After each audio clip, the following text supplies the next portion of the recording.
एक उम्मीद सुनहरे ख्वाबों की जो आपने देख रखे हैं अपने बच्चों के लिए, सुनहरे कल की सूरत में। उस सुनहरे कल के लिए हम संवारते हैं आपके बच्चों का मुस्तकबिल। यूनिक ग्रुप ऑफ इंस्टीट्यूशन गुज़िश्ता 33 वर्षों से दिखा रहा है रास्तों को मंजिल, उम्मीद को रोशनी, इल्म से अमल की रवायत, बच्चों के रोशन मुस्तकबिल का ज़ामिन।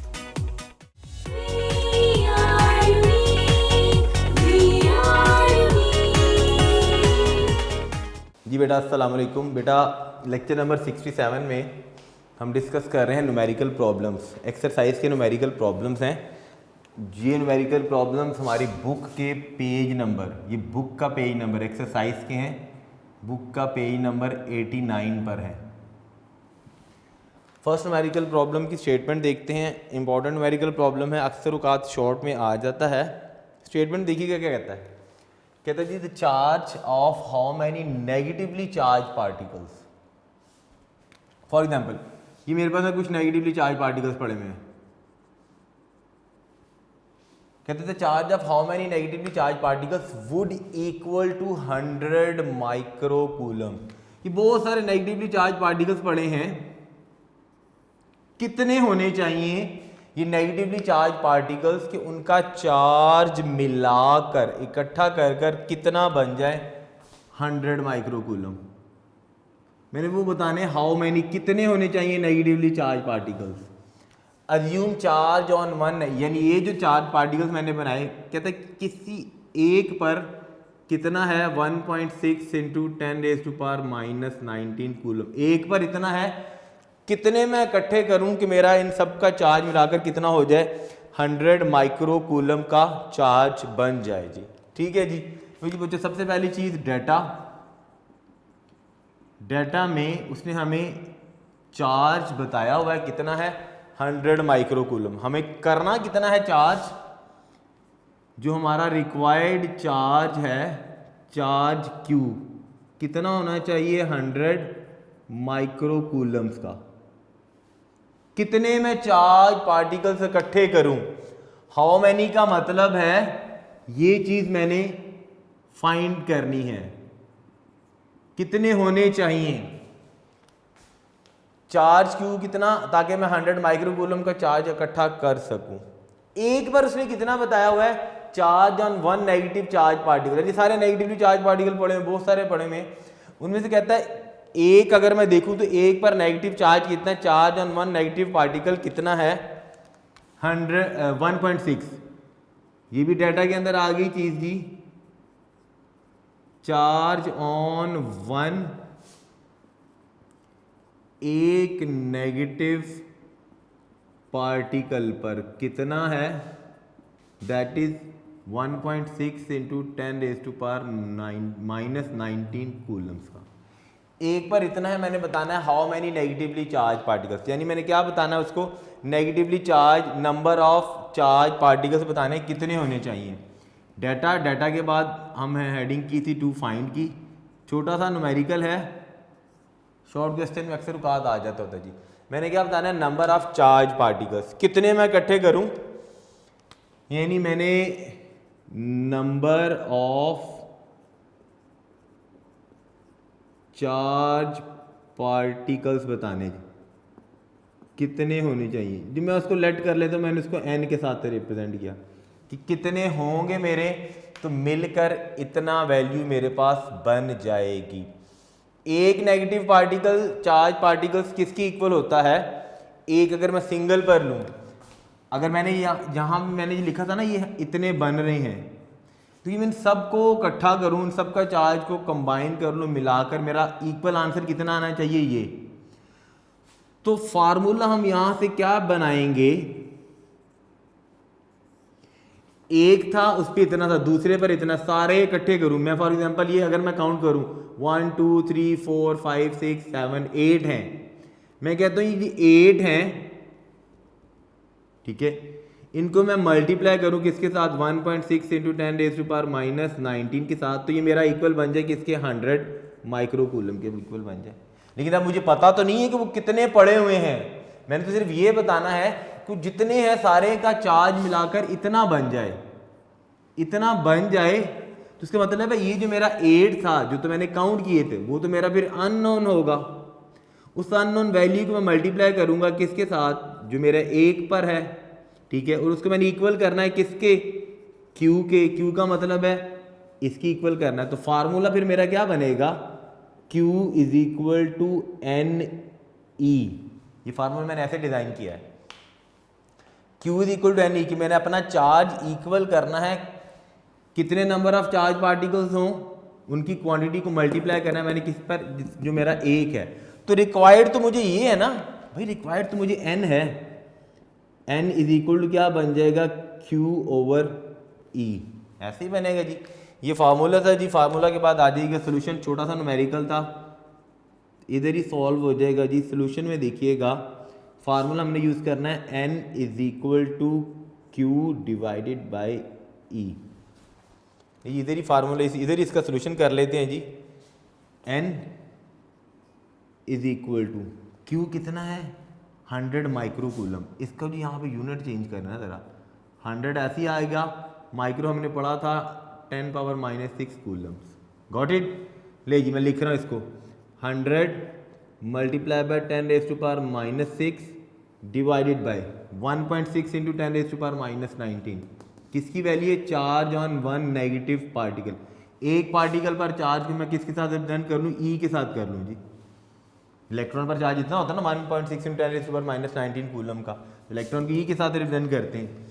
नहीं जी 1.6 into 10 raise to power minus 19, इसको जी सॉल्व करें तो n is equal to, calculation बड़ी सिंपल सी है, 100 को मल्टीप्लाई करें 10 रेज टू पावर माइनस 9 से, माइनस 6 से, माइनस 19 की जब मैं ऊपर शिफ्ट करूंगा तो प्लस 19 बन जाएगा। ठीक है, सिंपल, मेरे पास वैल्यू कितनी रह जाएगी, 100 का मतलब है 10 रेज टू पावर 2। ये इधर रफ सोल्यूशन करके बताता हूँ, देखिएगा 100 था ना, 100 का मतलब है 10 का स्क्वायर, तो ये 10 की power 2 multiply by 10 raise to power minus 6 multiply by 10 raise to power 19, इस सारे को डिवाइड कर देना मैंने किसके साथ, 1.6 के साथ जी। ऐसी है जी, डिवीजन डिवाइड करके देखते हैं, कैलकुलेशन करके देखते हैं जी कितनी बनती है। पहले छोटा सा सोल्यूशन कर लें, 100 था तो मैंने 10 की पावर 2 लिख दिया, मल्टीप्लाई बाय 10 पावर माइनस 6 था, मल्टीप्लाई बाय 10 पावर, देखिएगा माइनस 19, जब मैं न्यूमरेटर में शिफ्ट करूंगा तो मेरा बच्चा क्या बन जाएगा, प्लस 19 डिवाइडेड बाय कितना रह गया 1.6। n इज इक्वल टू 10 की पावर 2 माइनस 6 माइनस 19 को डिवाइड करें किसके साथ, 1.6 के साथ, n is equal to 2 minus 6 minus 4 रह गया, माइनस 4 माइनस 19 का मतलब कितना बन गया, माइनस 23। ये माइनस 19 और 6 ऐड कर ले कितना बनता, माइनस 25। तो ऊपर आ गया 10 रेज टू पावर माइनस 23, नीचे आ गई वैल्यू मेरे पास 1.6। इसकी कैलकुलेशन करें तो n इज इक्वल टू जी 10 रेज टू पावर माइनस 23 को डिवाइड कर लें जी किसके साथ, 1.6 के साथ, 10 की पावर आ गई जी कितनी बेटा, माइनस 23, माइनस 23, इसको हमने डिवाइड किया बच्चा किसके साथ, 1.6 के साथ। सो वी गेट, हमारे पास कितना आंसर बनता है, 6.25 इंटू 10 रेज टू पावर 14। फिर से करके देख लेते हैं जी, 10 रेज टू पावर माइनस 23 था जी, 10 की पावर माइनस 23 को हम डिवाइड करेंगे 1.6 के साथ, हमारे पास आंसर बनता है जी 6.25 इंटू 10 रेज टू पावर 14 का, 6.25 into 10 raise to power 14। Exact answer similar यही बन रहा है जी, 6.25 इंटू 10 रेज टू पावर कितना आंसर आ रहा है जी, 14। कैलकुलेशन में आंसर बना जी कितना, 14। ये आ गया जी n। इतने चार्ज, नेगेटिवली चार्ज पार्टिकल्स होने चाहिए जिनको मिलाकर मेरा चार्ज किसके इक्वल बन जाएगा, 100 माइक्रो कूलम्स के इक्वल बन जाएगा। क्लियर होगी बात जी। ये हो गया जी, एंड पे लास्ट पे हमने इसका क्या लिखना है, रिजल्ट। लीजिए इधर लिख लेते हैं रिजल्ट। रिजल्ट में मेरे पास n किसकी इक्वल आया है, 6.25 इंटू 10⁻14 नंबर है, कोई यूनिट नहीं होगा। इतने चार्ज पार्टिकल्स मेरे पास होने चाहिए थे। बिल्कुल जी, बुक में 6.25 इंटू 10⁻⁴ कितना आ रहा है जी? 14 ही आ रहा है। क्लियर हो गया जी। अब बच्चा रह गया हमारे पास न्यूमेरिकल नंबर 13.2, उसकी स्टेटमेंट देख लेते जी। पहले से हम कर चुके इस तरह का एक न्यूमेरिकल एग्जांपल अपने प्रीवियस लेक्चर में, लेक्चर नंबर 66 में। क्या था जी? 2 पॉइंट चार्जेस हैं, उनसे उनकी वैल्यूज गिवन की हुई है। हम पहला वाला पॉइंट चार्ज ले लेते हैं जी। Q1 कितना है? 10 माइक्रोकूलम का। ठीक है, तो चार्ज, फर्स्ट चार्ज लिख ले, खाली चार्ज लिख ले। चार्ज Q1 कितना है जी? 10 माइक्रोकूलम्स। माइक्रो को चेंज कर लें, 10 मल्टीप्लाई बाय 10⁻⁻6 कूलम्स। दूसरा चार्ज गिवन है, उसने क्वेश्चन में गिवन किया हुआ है। चार्ज Q2 कितना है? 5 माइक्रोकूलम का, 5 माइक्रोकूलम्स।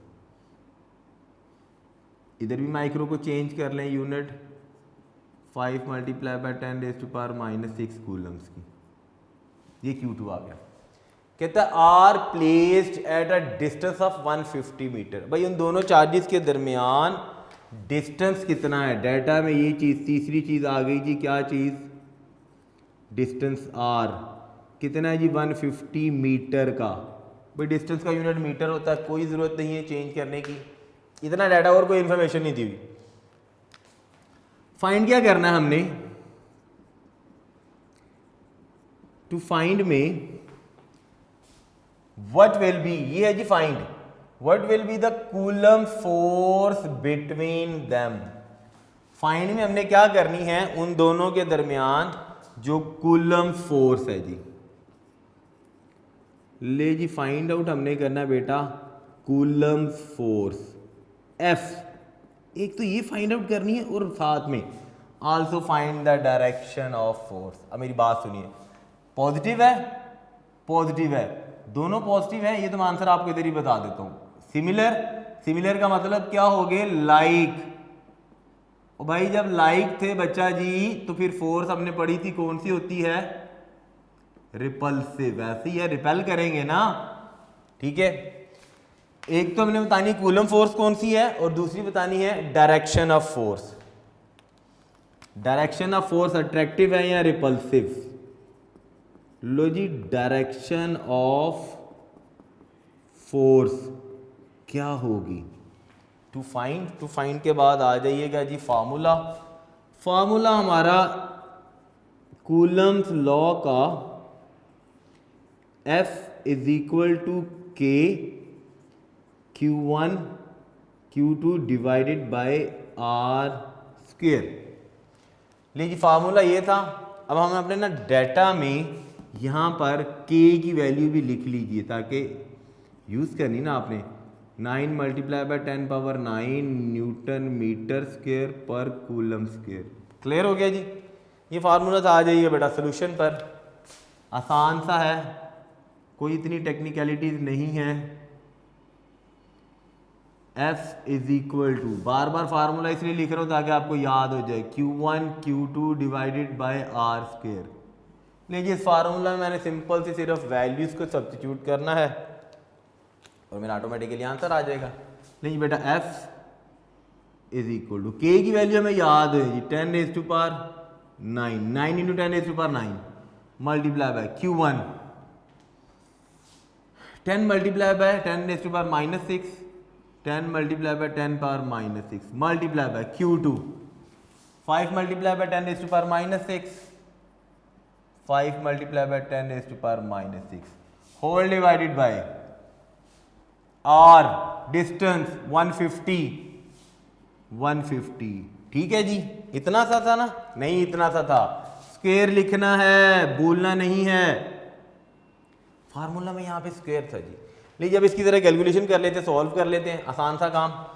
10 है, 10 की पावर नहीं है कुछ, तो इसका मतलब है 1 है। 9 को 5 से मल्टीप्लाई किया, 9 5 जा 45 जी, मल्टीप्लाई बाय 10 पावर 9 ये वाली मैंने लिखी, +1 ये लिखा, -6 ये लिखा, -6 ये लिखा।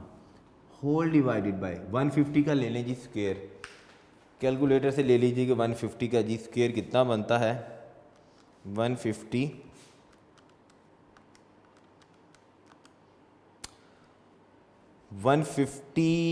मैंने स्टेटमेंट में बेटा चेंज है, यहाँ पे हमने छोटी सी गलत लिख दी है, ये 150 सेंटीमीटर है, ये करेक्शन कर लीजिएगा बेटा, दिस इज़ 150 सेंटीमीटर। अगर 150 सेंटीमीटर है तो आपने सेंटीमीटर से मीटर बनाने हैं। हमें पता है जी 1 मीटर में कितने होते हैं जी 100 सेंटीमीटर, ऐसे ही है जी। तो मैं 150 को करना है, मैंने 150 को करना है किसके अंदर, 150 सेंटीमीटर से मैंने मीटर बनाने हैं, तो मैं 150 को डिवाइड कर दूंगा किसके साथ, 100 के साथ।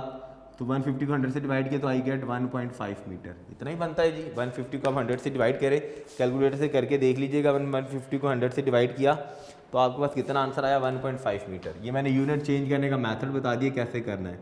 ये दिस इज़ 1.5 मीटर, तो यहाँ भी हमारे पास क्या बनेगा, दिस इज़ 1.5। लीजिए करेक्शन कर ली, रेड से ही लिख लिया हमने। 1.5 का स्क्वायर ले लेंगे, लीजिए 1.5 का स्क्वायर ले, 1.5 का जी हमने स्क्वायर लिया, सो वी गेट 2.25। लीजिए हमारे पास कितना आंसर आ गया, 2. देखिए इसीलिए कहता हूँ ध्यान से देख के लिखा करें। यहाँ अगर मैं मीटर के साथ कर देता तो मेरा आंसर कुछ और आता, ठीक है। तो स्टेटमेंट जब भी आपने देखनी है, आपकी जो भी वैल्यूज़ गिवन है उन वैल्यूज़ को आपने कीनली देखना है जी कि वैल्यूज़ क्या थी, ठीक है जी। इंसान है, गलती हो जाती कोई बात नहीं, लेकिन आपने नहीं करनी, मैंने तो करेक्शन कर ली।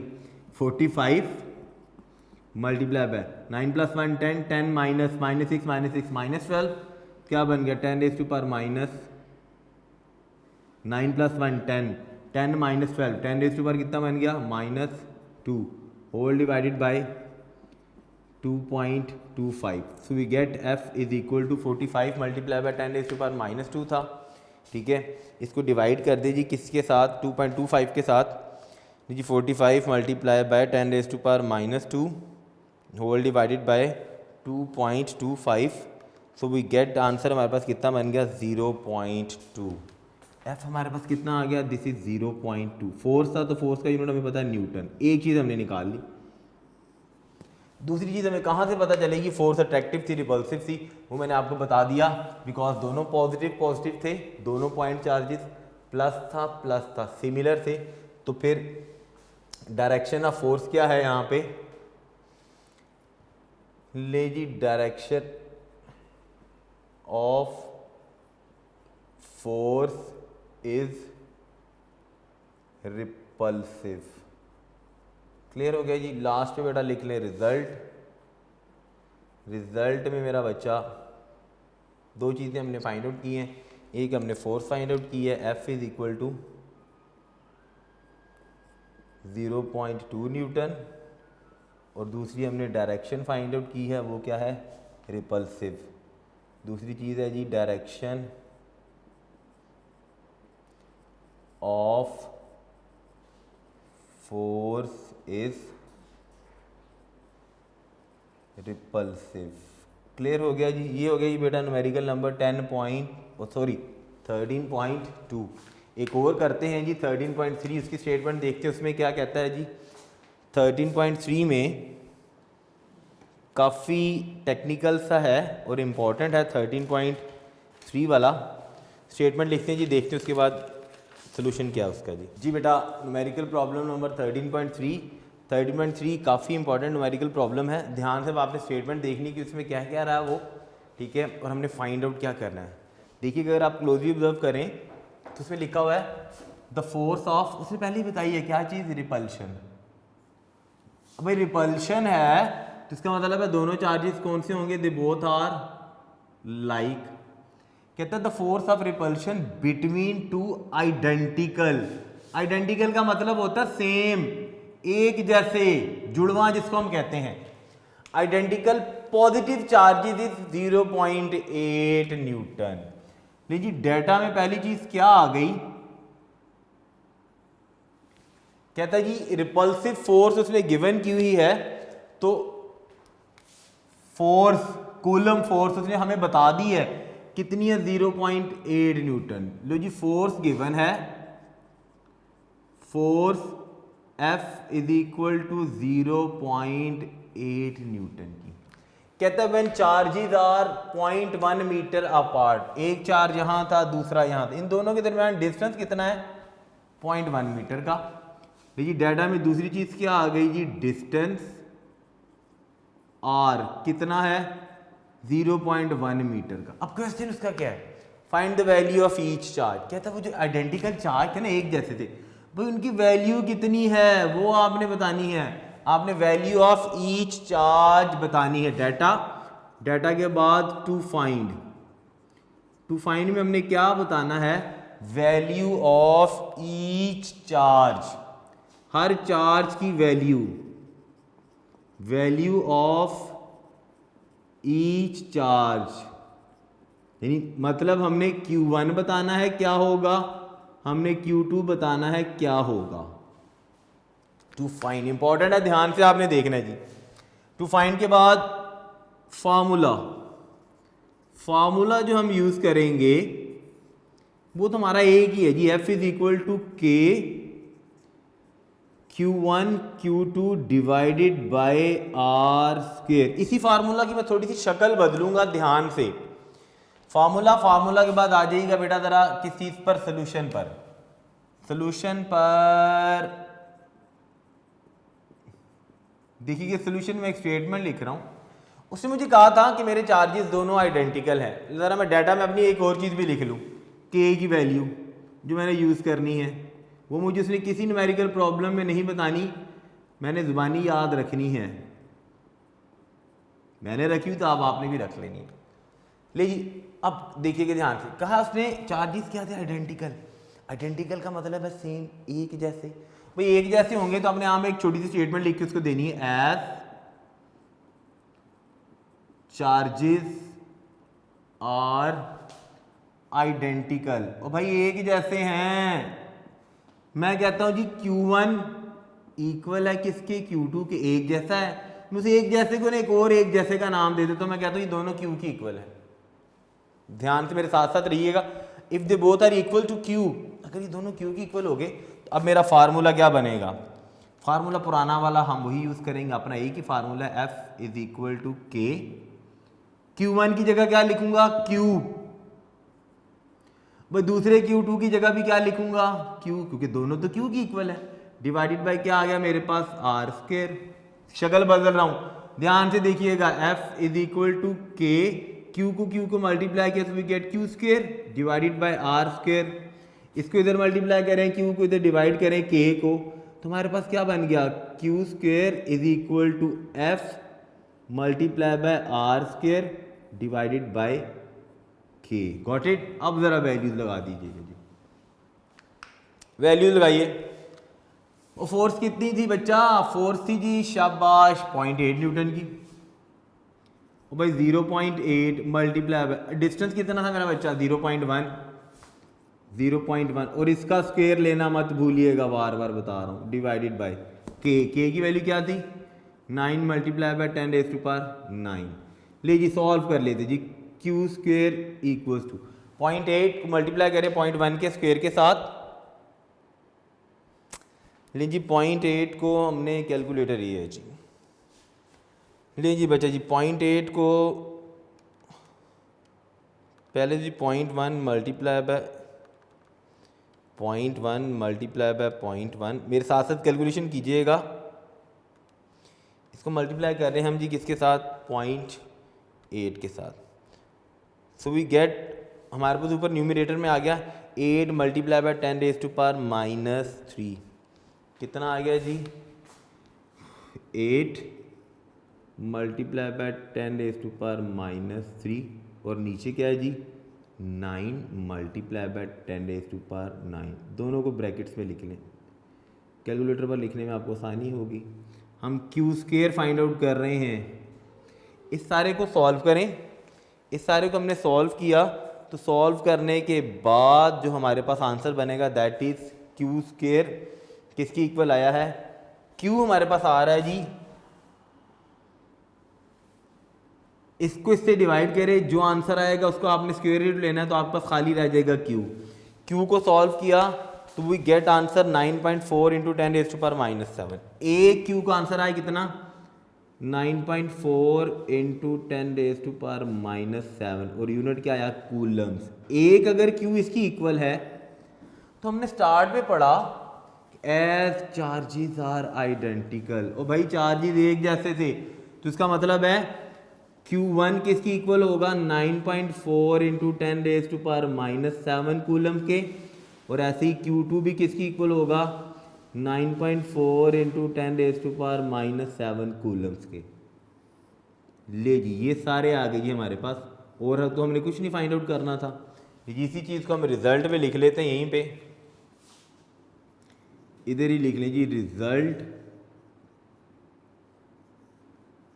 Q1 कितना आया है, दोनों सेम क्यों आ रहा है क्योंकि आइडेंटिकल था, स्टार्ट में हमने बात की थी 9.4 इंटू 10⁻⁻7 कूलम्स, और Q2 भी कितना आया है this is also 9.4 into 10⁻⁻7 Coulomb's का जी। ये जी हमारा लास्ट पे क्या आ गया, this is the final result जिसमें हमने दोनों आइडेंटिकल चार्जेस बताने थे कितने हैं। क्लियर हो गया बेटा। This is numerical problem number 13.3। यहीं पे लेक्चर ख़त्म करते हैं क्योंकि अगर एक और हम करेंगे 13.4 सॉल्व करेंगे तो फिर बहुत ज़्यादा लेंथी काम हो जाएगा। फिर आप कहते हैं सर थोड़ा थोड़ा काम करवाएं, तो मैं थोड़ा सिर्फ इसलिए 3 न्यूमेरिकल प्रॉब्लम्स करवाएं हैं ताकि आप इनको ईजीली डाइजेस्ट कर लें। लेक्चर ख़त्म करते बेटा, अपना बहुत सारा ख्याल रखिएगा। इंशाल्लाह नए लेक्चर में हम थ्योरी का पोर्शन कर रहे थे, बीच में मैंने न्यूमेरिकल प्रॉब्लम सिर्फ इसलिए सॉल्व करवाए ताकि आप थ्योरी पढ़ते पढ़ते बोर ना हो जाए, ठीक है। तो कुछ न्यूमेरिकल प्रॉब्लम्स कर लें, ठीक है। नेक्स्ट टाइम हम इसके बाद जो नया लेक्चर स्टार्ट करेंगे, लेक्चर नंबर 68, हम क्वेश्चन नंबर 10 तक कर चुके हैं। उसके बाद हम क्वेश्चन नंबर 11 स्टार्ट करेंगे, उसमें यूनिक नोट्स में से हम एक सीक्वेंस के साथ चल रहे हैं। तब तक के लिए बेटा अपना बहुत सारा ख्याल रखिएगा। अल्लाह हाफिज़।